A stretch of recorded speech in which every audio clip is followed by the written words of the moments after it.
హిరణ్యకశపు. ఉండండి, ఇప్పుడు జరుగుతుంది, ఒకటి తర్వాత ఒకటి జరుగుతుంది. Thank you. దుల్కర్ గారు, కంగ్రాట్స్.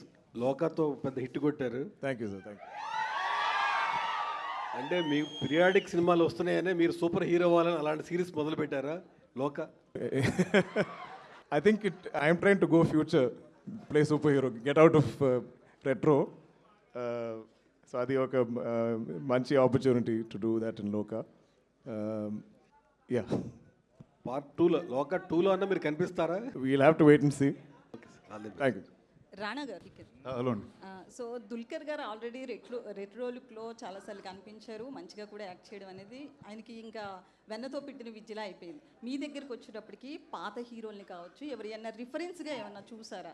లేదండి, యాక్చువల్లీ అంటే నా క్యారెక్టర్ పేరు ఫీనిక్స్ ఈ సినిమాలో. అండ్ నేను చేసిన పాత్ర ఆ కాలంలో ఎవరు నాకు తెలిసి అంత బ్రూటల్ గా అంత వైల్డ్ గా ఉండరు. సో ఇది ఏ రెఫరెన్స్ లేకుండా చేసిన ఒక క్యారెక్టర్ ఇది.